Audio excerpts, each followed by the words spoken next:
What's going on, guys? I am back with another video. I am joined by Brandon and Louie, and we are going to be having another basketball discussion. As promised, we are going to be continuing our discussion on the GOAT debate. We touched up on it just a little bit in our previous video in which we discussed the Last Dance documentary, but in this video, we're going to be diving full on into this debate, and it's pretty much LeBron versus Michael Jordan. Who is better? And we're going to basically pitch our points as to why we believe at the end of the day, LeBron James will go down as the greatest basketball player of all time if he isn't already. So basically, here is my opening pitch that I would like to make to the viewers. So it's a very general way of looking at this, but if we're being honest with ourselves, to the LeBron doubters and to the LeBron haters specifically, why do we hold this guy to such a high standard? Why do we hold LeBron James to the standard that we do? Not just in basketball, but in life in general. When you hold two people to standards, but you hold one of them to a higher standard than the other, what does that typically say about that person? It means you expect more of them. You think better of them because you hold them to that higher standard. Someone who produces worse quality work in any aspect of life, you wouldn't hold them to as high of a standard as the other person who produces better work and who is better at what they do. It's as simple as that. So the fact that LeBron James is held to this standard to the point where seemingly everything that he does, if it's not GOAT level quality, if he does anything that is just the slightest little flaw, it's deemed as a borderline failure in some people's eyes, which is ridiculous to me. Why do we hold this guy to such a high standard? Is it because LeBron James, deep down, you actually realize that, hey, this guy does belong in the conversation? Because if LeBron James didn't belong in the GOAT conversation, as some people would say, if you didn't see LeBron James as a threat, you wouldn't feel the need to nitpick every little thing the guy does. So that's my point there. Brandon, what do you have to say as your opening statement in this debate of who is the greatest of all time? First off, I want to thank you for having me on the show. And to my opening statement, this is basically a very preferenced argument. It's basically what style of play you like better, because whether you like it or not, these are the two greatest basketball players of all time. There's a few ways you could look at this. Who has the greater legacy? Who's better at basketball? General, just skills, all-around talent. Who brings more value to their team? And who does more with less? That's probably the four ways you can look at this debate. A lot of this is very debatable, and it's basically preference. For me, I think Michael Jordan has the better legacy. I'll give him that right now. Second thing, who's better at basketball? LeBron James is a more rounded basketball player than Michael Jordan. It is what it is. He's bigger, faster, stronger, more athletic. He rebounds better. He's the best passer we've seen since Magic Johnson, and he has all-around skills. Next thing, career value. LeBron James has brought more value to his teams when he is off the court compared to Michael Jordan. When Michael Jordan retired in the 93-94 season, Scottie Pippen finished third in the MVP, B.J. Armstrong became an all-star, and so did Horace Grant. So they had three all-stars when Michael Jordan retired, and they finished 55-27 with losing Game 7 of the Eastern Conference semifinals from a blown call. And when LeBron left all of his teams, they became the worst team in the NBA. The Cavs went from 61 wins to 19 wins. They basically flipped their record. Next time he left the Cavs, they went from 50 wins making it to the finals to 19 wins. So it goes to show you how much value he brings to their team. And that's really what I got to say to start off. Good stuff. Louie, how about you? Yeah, I gotta agree with Brendan. It's obvious to me that LeBron is the better overall skilled player. To me, like, the only obvious thing MJ is better at overall in basketball is free throw shooting. That's not debatable. Well, Michael is better at that, but everything else, he is bigger, stronger, faster, better rebounder, more assists, all that. And to me, yes, he has the better legacy, of course, of the 6 titles. But would you really say Michael is a better player because he's 6-0? You're not going to tell me that Derek Jeter is a better player than A-Roz because he has 5 rings, right? You're not going to tell me Peyton Manning was not as good as Eli Manning when he only had 1 ring and Eli had 2. So it's very clear to me that LeBron needs to catch up on the legacy aspect, but he has the edge on the skills aspect. I totally agree. As a player, I think LeBron James is right there with Michael Jordan, if not already ahead of him as a player. As accomplishments go, as far as that goes, LeBron James is not there. But if we're looking at just accomplishments, then Jordan's not the GOAT technically, if we're just looking at that.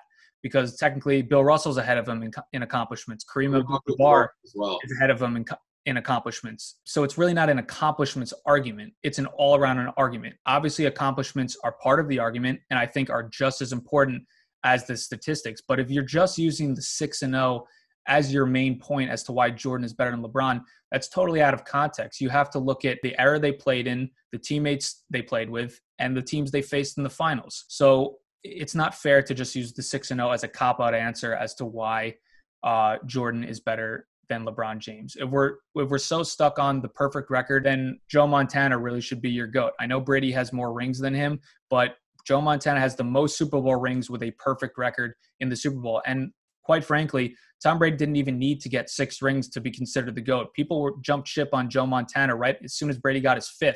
People started saying, oh, it's done. Brady's got more rings. He's the GOAT. Even when Brady probably got his 4th, people were saying he's the greatest of all time, some people. So it's not really the 6-0 thing. That's not a fair way to just go about this argument. But to say that the 6-0 doesn't matter is also crazy. I'm a big fan of Jordan myself, but I don't think it's fair to LeBron to just use the 6-0 against him like that. All right, so pivoting off of that, we're going to be talking about the next sort of general topic, and that's false narratives. LeBron has been the victim of false narratives his entire career, and still to date he is.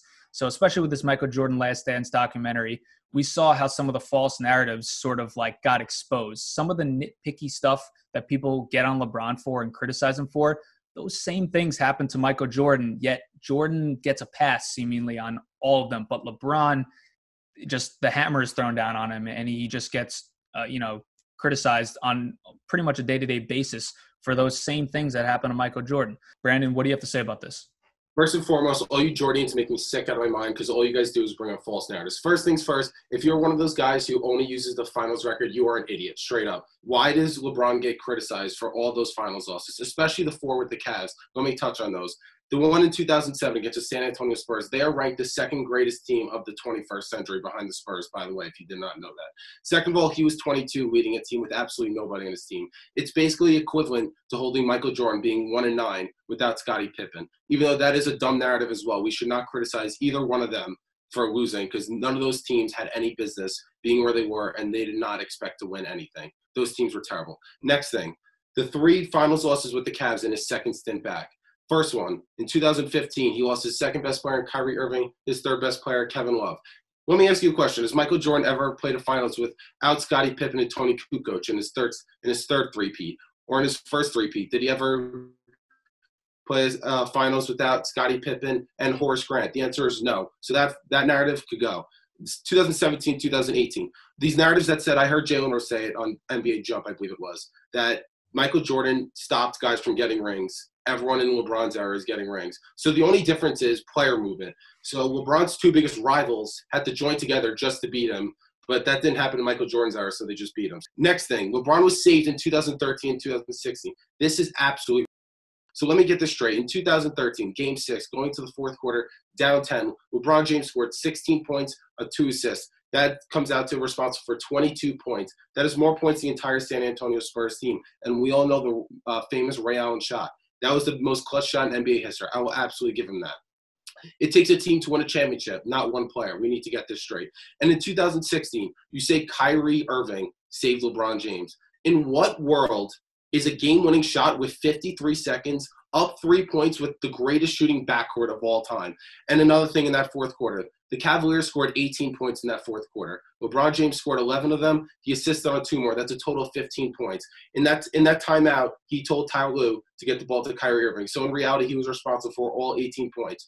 Just like we said that Michael Jordan told Phil Jackson that John Paxson should get the last shot and Steve Kerr. But that is not holding it against Jordan because we need teammates to win a championship. Next thing, they told me Jordan has never disappeared in a 4th quarter. Let me define what never means. Never means 0. Never means not a single time. In the 1996 finals, once Gary Payton started guarding him, game 4, he shot a whopping 6 of 19, had 5 points in the 4th quarter. Within his last bucket came with 7:40 left in that game. Game 5, he had a whopping 2 points, shot 1 for 4 from the floor, and his last bucket came at 9-10 in the 4th quarter. Game 6, the closeout game, he had 2 points in the 4th quarter. His last bucket came with 6 minutes in the 3rd quarter. So he went the last 18 minutes of the closeout game without making a single basket. And they tell me he has never disappeared. That's 3 straight 4th quarters where he disappeared. That comes out to an average. He scored 9 points. He shot 2 of 12 from the floor, which equals a 16% field goal percentage. And then this last narrative. LeBron James isn't clutch. If you want to tell me that Michael Jordan is more clutch than him for whatever reason, that's totally fine. But the notion that he's not clutch is absolutely. First things first, LeBron James has more buzzer beaters than Michael Jordan on a higher percentage. LeBron James has 5 buzzer beaters. Michael Jordan has 3 buzzer beaters.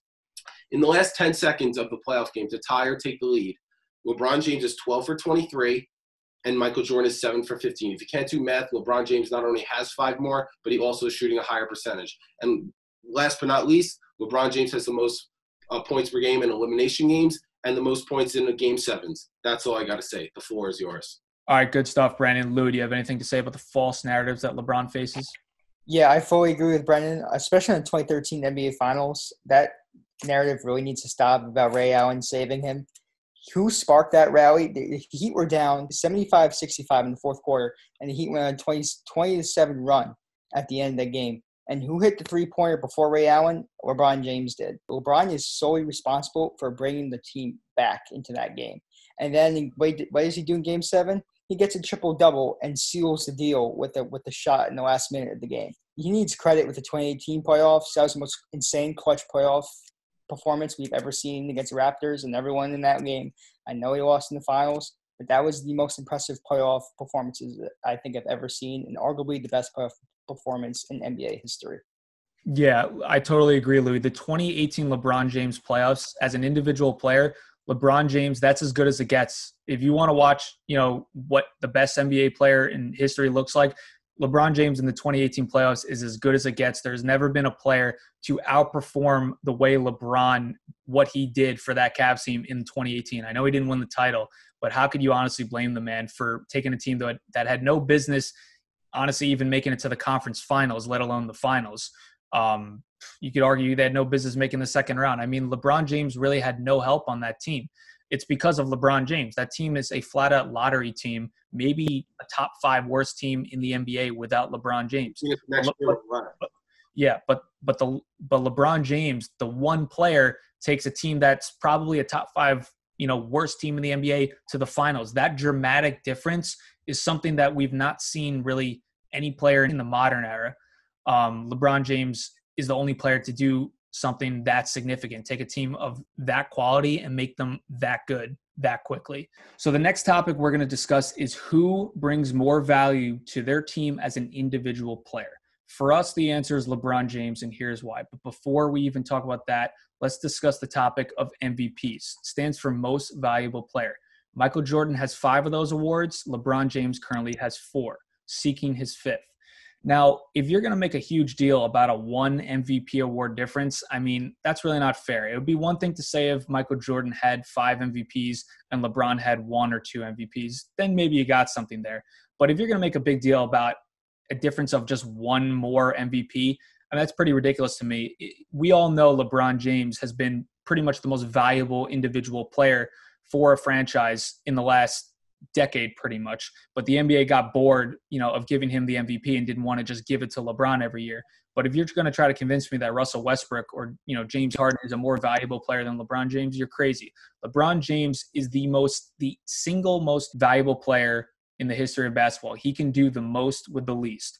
The most recent example was the 2018 playoffs, as we just discussed previously.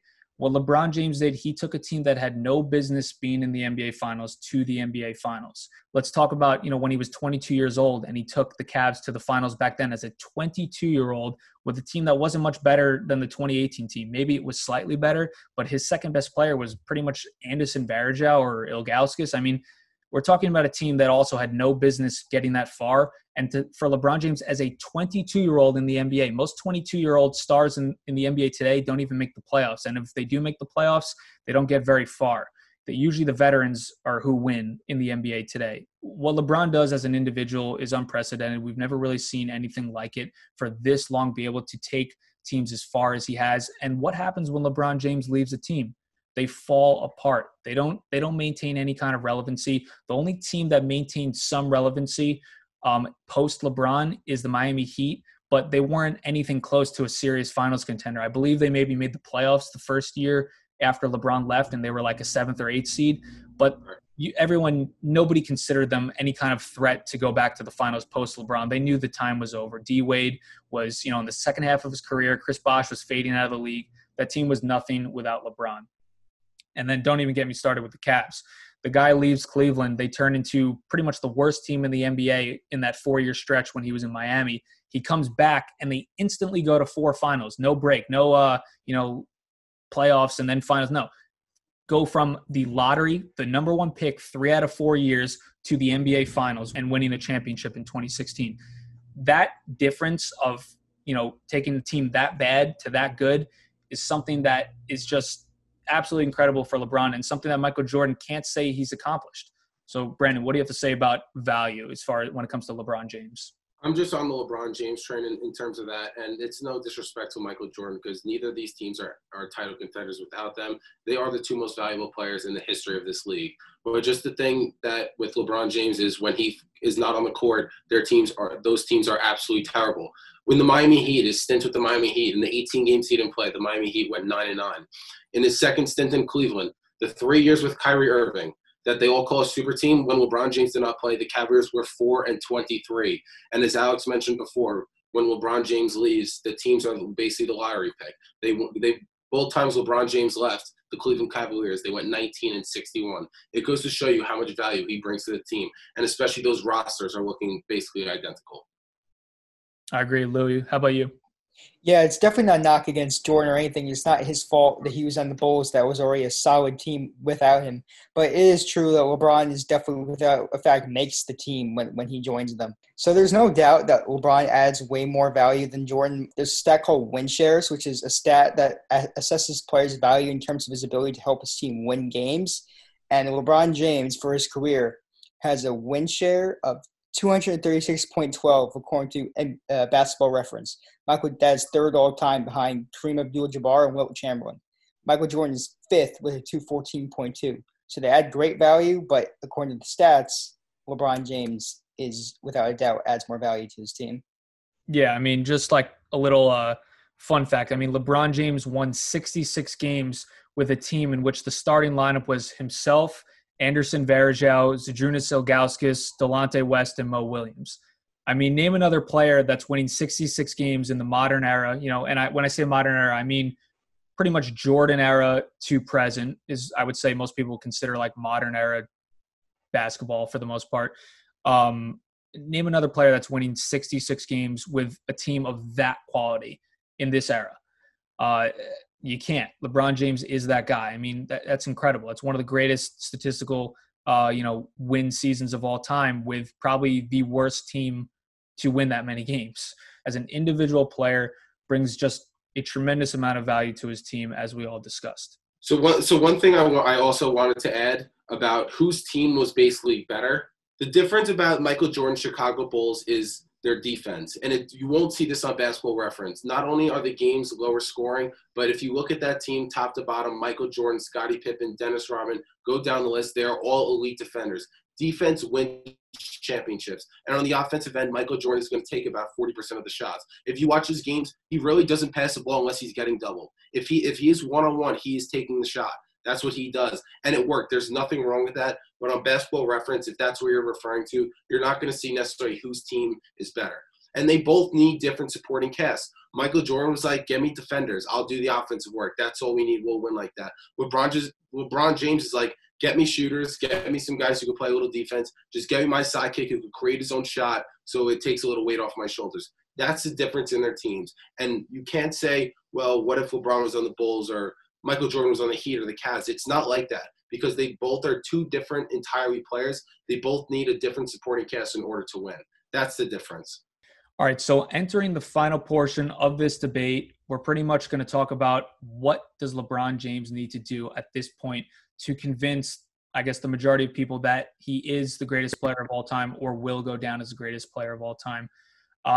For me, it's hard to say exactly. I think with LeBron James, honestly, for me, time is his biggest enemy right now. I think it's only a matter of time before everyone sort of appreciates LeBron James as the greatest player we've ever seen. He's in year 17, people. If he can maintain his health like he has his whole career for the most part, if he's doing this in year 19 and year 20 and year 21 and maybe even year 22, he plays another 5 years, and he's still putting up the numbers. Maybe he wins another title or two, but I'm not even going to guarantee the championships. But, if he's doing this in year 21 and year 22, he's on pace to have the most points of all time. He's on pace to pass Magic Johnson in assists. The numbers are going to be so overwhelming at that point that, he's just going to have passed everybody. He's going to lap the whole field, and you're going to have to look at yourself like, damn, this guy's been doing this for over 20 years now, and he's still that guy. He's still LeBron James. He's still putting up the numbers. He's still great. I think people are just going to start to realize, look, this guy, he is the greatest. The longevity has to count for something. Michael Jordan took 2 breaks in the heart of his career. LeBron James has never taken a break from his game. He's a freight train that keeps going. He made it to 8 straight finals. After that second three-peat, he even admitted himself he was absolutely exhausted. LeBron James, you don't think that guy's exhausted after making it to 8 straight finals, all those long, grueling playoff runs? Not even just superstars like LeBron. Role players would tell you that have played with LeBron on a lot of those finals runs would tell you how exhausting those long playoff runs deep into the season and short off seasons are back to back to back to back years. I can't imagine the weight that LeBron has been feeling on his shoulders, being, the head of the team and being the guy who's solely responsible for why they're even in the finals in the first place. Staying on the topic of, what does LeBron James need to do? I think he just needs to play out his career. Anything at this point is icing on the cake. He's got his 3 titles. He won one for Cleveland. He personally is probably satisfied with his career. He delivered his promise to Cleveland. He won 2 championships with his best friend, D. Wade, in Miami. What more does the guy want to do? He respects Michael Jordan just as much as we do. But I think if LeBron James wants to be universally known as the better player, he needs to do he just needs to continue what he's doing, really. I think titles would certainly help. I could tell you this. If the NBA does hopefully return this year and the Lakers win, and maybe they run it back next year and they go back, it would put the pressure tremendously on the argument. If LeBron's sitting at 5 titles, 11 finals appearances, and what he's on pace to do statistically, it's going to be overwhelming. So that's my take on what LeBron James needs to do. It's just a matter of time. It's not if. What do you have to say, Brandon? So this is really simple. LeBron James cannot wear the purple and gold and not deliver a title to Tinseltown. He has to win a title. And this year, he has the weight of the universe on. They said this documentary was The Last Dance. This may be LeBron James' last chance. He has to get it done this summer. As long as the NBA resumes, he needs to win a title. It is the best opportunity for him to win since his 3rd year in Miami, the 2012-2013 season. I know he won in 2016. They were not supposed to win that. Some Hercules of a performance by him and Kyrie Irving in 3 straight games. But this is the best chance he's had since that season. Number 1, Kyrie and Kevin Durant, they're out in Brooklyn, but they're obviously hurt right now. The Golden State Warriors are hurt right now, and they split up from when Kevin Durant left. So this is his best opportunity.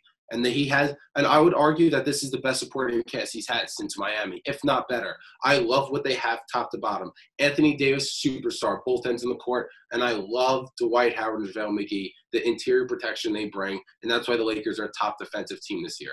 But every superstar who's ever wear the purple and gold have delivered a title to Tinseltown outside of Elgin Baylor. LeBron James cannot be outside of that. The only knock on his career is that he doesn't have the titles that Michael Jordan does. In terms of individual accolades, in terms of success, in terms of longevity, LeBron's right there. He's as good as anyone, if not the best. But he has to get the rings. And this year is his best opportunity to win it. And the Lakers need him to be the best player in the Lakers.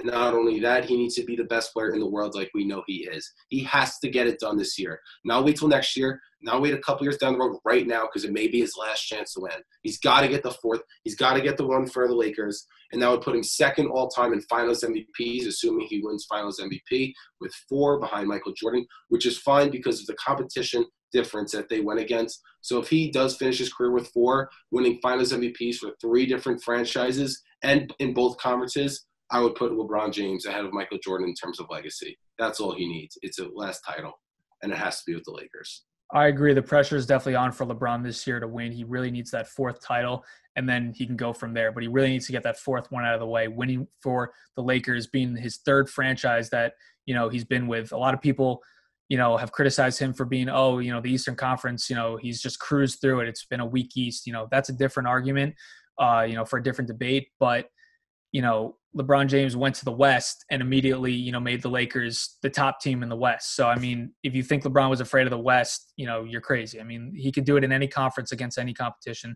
The pressure on LeBron is getting a title in the West will be huge for his legacy. He could shut up so many doubters and haters. He has to get it done. Louis, what do you think about LeBron James? What do you think he, at this point in his career, has to do to, get this universal GOAT status?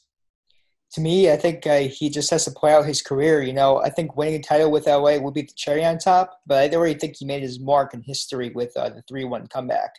Beating the arguably at that time, if they won a title, the greatest team of all time, down 3-1 is remarkable, especially getting 2 wins at Oracle Arena is absolutely unfathomably amazing. I don't think Jordan would have been able to come back with that team, but who knows? That's a debate for another day. I think winning with LA would be the cherry on top, but here's the thing. If they don't come back this year and AD leaves, what are you going to say? His last chance. That's what I'm saying. It is his last chance. But, the critics can't criticize him that his best chance to win with LA was ruined by the coronavirus. That's not his fault that he didn't get that he hit the best team that he had with LA didn't get that chance to win. This is what I hate. This is what I hate about this debate. Three reasons why people put Michael Jordan over LeBron James. Basically, just knocks on LeBron's legacy that he has no control over. Second and third best player getting hurt. His 2 biggest rivals teaming up, and now a coronavirus pandemic. That changes the GOAT debate. Exactly. I don't like. That's why I'm not crazy about legacy. Legacy matters. Legacy is important, but we can't define a career on someone's legacy because your legacy is not all about you. Other people around the league, it all matters. It all comes back to you in the end. Other people's decisions where they want to play matters to you. It matters to LeBron James. Kevin Durant joining Golden State, that happened because of the greatness of LeBron James. But in the end, that hurts his legacy because his 2 biggest rivals in the NBA teamed up just to be the 32-year-old. Exactly. Draymond Green called him up immediately right after 2016 finals. Hey, come here to beat LeBron. That, to me, makes him the best player of all time because players didn't do that back in the day with Michael Jordan. It's a different age now, but it's just unbelievable that super teams have to join together just to beat one guy. The point that you made about, how legacy isn't determined just by yourself. It's the other players and people around you. So that you hit the nail on the head with that because you're right. Everything that's happened in pretty much the last decade in the league is all sort of centered and focused based off of LeBron. How do we beat LeBron James, no matter where he is? If he's in Miami, if he's in Cleveland, now if he's with the Lakers, how do we beat LeBron? Superstar movement is at an all-time high. People are switching teams like crazy. That didn't happen in Michael Jordan's era. When Michael Jordan beat, John Stockton and Karl Malone for his 5th championship, the Utah Jazz didn't go into that offseason and recruit a 3rd superstar to their team to, get over the hump like the Warriors did. They blew the 3-1 lead in 2016. They said, all right, LeBron James just, scared the hell out of us. That he just came back from 3-1. What do we got to do to beat him? So, I mean, maybe it's overkill to get Kevin Durant, but look, they went out and got another superstar, and that clearly made them the top team in the NBA. So that didn't happen for Michael Jordan. They just played the same rosters over and over. Michael Jordan had the best team in the NBA. Nobody would say, clearly the Bulls were the best team in the NBA, and no other teams all grouped up to beat them. They just ran it back. That just wasn't the way it is. Now stars today are just flip-flopping teams every single season. There's not one offseason in which in recent years that a superstar hasn't switched teams. As far as what LeBron James needs to do, we all sort of broke down our points. Real quick, LeBron James, what more do you want the guy to do? That's what I'm going to say. What more do you want this man to do? Michael Jordan, in his last 3 finals wins, his statistics were he averaged 31 points per game, 5 rebounds a game, 4 assists per game on 45% from the field. Now, remember those numbers. LeBron James, in his last 3 finals losses, he averaged 35 points a game, 11 rebounds a game, 10 assists per game on 51% from the field. All better statistics than Michael Jordan, but he lost all 3 finals.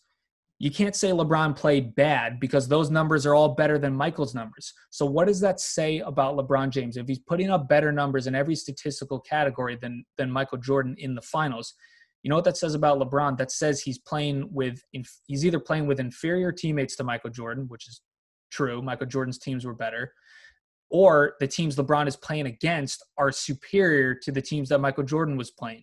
You can't tell me a man that's averaging 35 points a game, 11 rebounds, 10 assists on 51% from the field is not doing enough.